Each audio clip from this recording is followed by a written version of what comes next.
ದಿಢೀರ್ ಅಡಿಗೆಯಲ್ಲಿ ಚಟ್ನಿ ಪನ್ನೀರ್ ಮಾಡೋದನ್ನ ತೋರಿಸ್ತಾ ಇದ್ದೀನಿ. ಇದೇನಪ್ಪ, ನಮ್ಗೆ ಇಷ್ಟ ದಿನ ಚಟ್ನಿಗಳು ಗೊತ್ತು, ವೆರೈಟಿ ಆಗಿರುವಂತದ್ದು, ಹಾಗೆ ಪನ್ನೀರಿಂದ ಯಾವ್ಯಾವ ಅಡಿಗೆ ಮಾಡ್ಬೇಕು ಅದು ಎಲ್ಲ ಗೊತ್ತಿದೆ. ಸನಾ ಕೂಡ ಹೇಳ್ಕೊಟ್ಟಿದ್ದಾಳೆ. ಆದ್ರೆ ವಿಶೇಷವಾಗಿ ಇವತ್ತು ದಿಢೀರ್ ಅಡಿಗೆಯಲ್ಲಿ ಚಟ್ನಿ ಪನ್ನೀರ್ ಮಾಡೋದಾ? ಮಾಡಬಹುದು ರೀ, ಅದಕ್ಕೆ ನಾನು ತೋರಿಸ್ತಾ ಇದ್ದೀನಿ. ಬನ್ನಿ ಹಾಗಾದ್ರೆ ಬೇಗ ಬೇಗ ಇದಕ್ಕೆ ಏನೇನ್ ಪದಾರ್ಥ ಬೇಕು ಅಂತ ನೋಡ್ಕೊಂಡು ಬರೋಣ. ಪನ್ನೀರ್, ಟೊಮ್ಯಾಟೊ, ತೆಂಗಿನ ತುರಿ, ಉಪ್ಪು, ಅರಿಶಿನ, ಕೊತ್ತಂಬರಿ, ಎಣ್ಣೆ, ಬ್ಯಾಡಗೆ ಮೆಣಸಿನಕಾಯಿ, ಶುಂಠಿ, ಕಡಲೆಬೇಳೆ, ಉದ್ದಿನಬೇಳೆ, ಕರಿಬೇವು. ಈಗ ನಾನು ದಿಢೀರ್ ಅಡಿಗೆಯಲ್ಲಿ ಚಟ್ನಿ ಪನ್ನೀರ್ ಮಾಡ್ತಾ ಇದ್ದೀನಿ. ಫಸ್ಟು ಎಣ್ಣೆ ಕಾಯಕ್ಕಿಡೋಣ. ಈಗ ಮಿಕ್ಸಿ ಜಾರ್ಗೆ ಟೊಮೆಟೊ ಹಣ್ಣು ಹಾಕಬೇಕು. 2 ಟೊಮೆಟೊ ಹಣ್ಣು ತಗೊಂಡಿದ್ದೀನಿ. ಒಂದು ಚಿಕ್ಕ ಪೀಸ್ ಅಷ್ಟು ಹಸಿ ಶುಂಠಿನ ಹಾಕಿ, ಕಾಯಿ ತುರಿ ಕೂಡ, ಹಾಗೆ ಸ್ವಲ್ಪ ಅರಿಶಿನ ಪುಡಿ, ಕಡಲೆಬೇಳೆ ಹುರಿದು ಕೂಡ ಹಾಕ್ಬೋದು, ಇಲ್ಲಾಂದ್ರೆ ಹಸಿ ಕೂಡ ಹಾಕ್ಬೋದು. ಒಂದು 2 ಸ್ಪೂನ್ ಅಷ್ಟು ಹಾಕಿ,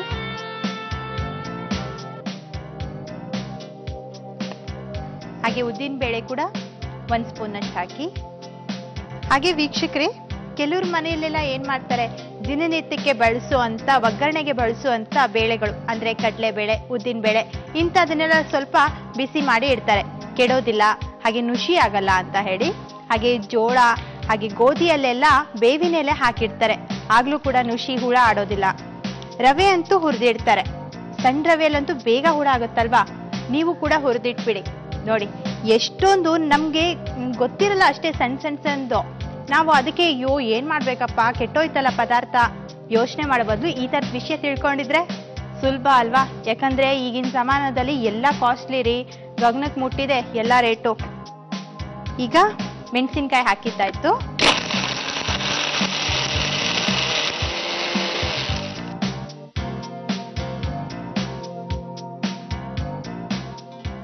ನೋಡಿ ಈ ತರ ನುಣ್ಣಗೆ ರುಬ್ಕೋಬೇಕು.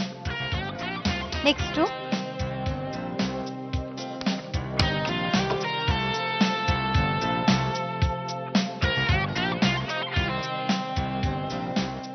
ಒಂದು ಸ್ವಲ್ಪ ಎಣ್ಣೆ ಕಾಯಷ್ಟರಲ್ಲಿ ನಾನು ಪನ್ನೀರ್ನ ಹಾಕ್ಬಿಡ್ತೀನಿ. ಇಲ್ಲೂ ಕೂಡ ಎಣ್ಣೆ ಕಾದಿದೆ.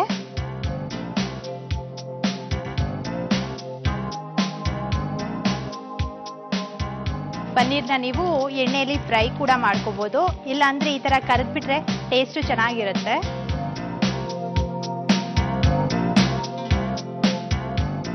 ಸ್ವಲ್ಪ ಕರಿಬೇವು ಹಾಕಿ,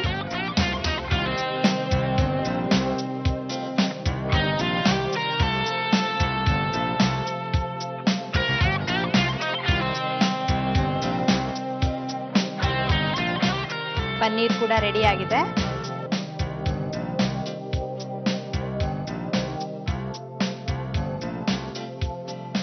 ಈಗ ರುಬ್ಬಿರುವಂತ ಮಿಶ್ರಣನ ಒಗ್ಗರಣೆಗೆ ಹಾಕಬೇಕು.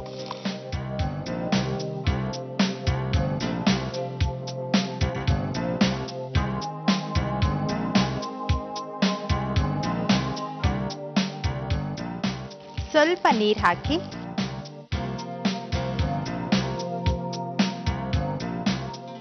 ಯಾಕಂದ್ರೆ ಕಡಲೆಬೇಳೆ ಹಾಕಿರೋದ್ರಿಂದ ಬಿಸಿಗೆ ಈ ಮಿಶ್ರಣ ಹಾಕಿದ ತಕ್ಷಣ ಗಟ್ಟಿ ಆಗ್ಬಿಡತ್ತೆ.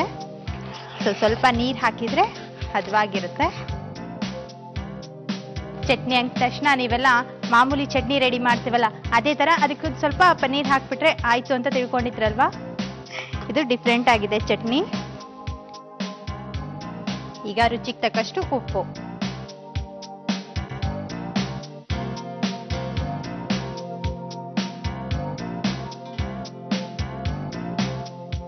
ಇದನ್ನ ಈಗ ಒಂದು ಬೌಲ್ಗೆ ಸರ್ವ್ ಮಾಡೋಣ.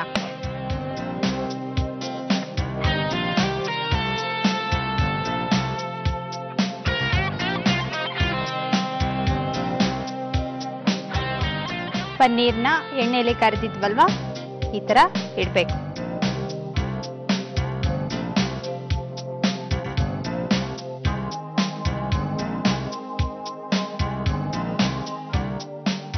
ಹಾಗೆ ಒಂದು ಸ್ವಲ್ಪ ಕೊತ್ತಂಬರಿ ಕೂಡ. ನೋಡಿದ್ರಲ್ಲ ವೀಕ್ಷಕರೇ, ದಿಢೀರ್ ಅಡ್ಗೆಯಲ್ಲಿ ಚಟ್ನಿ ಪನ್ನೀರ್ ಹೇಗ್ ಮಾಡೋದು ಅಂತ ಹೇಳ್ಕೊಟ್ಟಿದ್ದೀನಿ. ಈಗ ಇದ್ರ ಜೊತೆಗೆ ಪೂರಿ ಕೂಡ ರೆಡಿ ಆಗಿದೆ.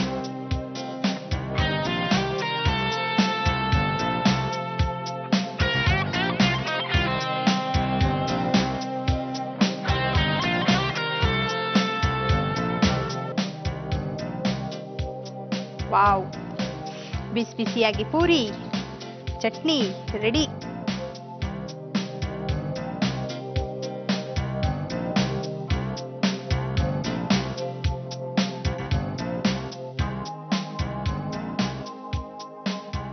ನೋಡಿ, ನಾವು ಮಾಮೂಲಿ ಕಾಯಿ ಚಟ್ನಿ, ಬೇರೆ ಚಟ್ನಿ ಮಾಡಿ ಮಾಡಿ ಬೋರ್ ಆಗಿದ್ರೆ ಈ ತರ ಡಿಫ್ರೆಂಟ್ ಆಗಿ ಚಟ್ನಿ ಪನ್ನೀರ್ ಮಾಡಿ ನೋಡಿ, ಎಷ್ಟು ಟೇಸ್ಟಿ ಆಗಿರುತ್ತೆ ಅಂತ ನಿಮ್ಗೂ ಕೂಡ ಗೊತ್ತಾಗುತ್ತೆ. ಯಾಕಂದ್ರೆ ನಾವು ಇದಕ್ಕೆ ಟೊಮೆಟೊ ಹಣ್ಣು ಹಾಕಿದ್ದೀವಿ, ಹಾಗೆ ಕಡಲೆಬೇಳೆ, ಉದ್ದಿನಬೇಳೆ, ಸ್ಪೆಷಲ್ ಆಗಿ ಪನ್ನೀರ್ ಕೂಡ ಹಾಕಿದ್ದೀವಿ. ಸೊ ಟೇಸ್ಟಿ ಆಗಿದೆ. ನೀವು ಕೂಡ ಮನೆಯಲ್ಲಿ ಸಂಜೆ ಏನಾದ್ರೂ ಇಲ್ಲ ನಾಳೆ ಏನಾದ್ರೂ ದೋಸೆ ಮಾಡಿದ್ರೆ ಈ ಚಟ್ನಿ ಮಾಡಿ ನೋಡಿ.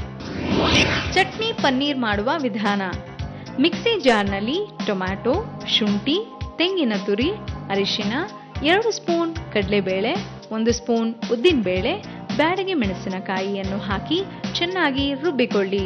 ಪ್ಯಾನ್ನಲ್ಲಿ ಸ್ವಲ್ಪ ಎಣ್ಣೆ, ಕರಿಬೇವು, ರುಬ್ಬಿದ ಮಸಾಲೆ, ನೀರನ್ನು ಸೇರಿಸಿ ಮಿಕ್ಸ್ ಮಾಡಿಕೊಂಡು ಬೇಯಿಸಿಕೊಳ್ಳಿ. ಇದಕ್ಕೆ ಸ್ವಲ್ಪ ಉಪ್ಪನ್ನು ಸೇರಿಸಿ ಚೆನ್ನಾಗಿ ಕಲಸಿಕೊಳ್ಳಿ.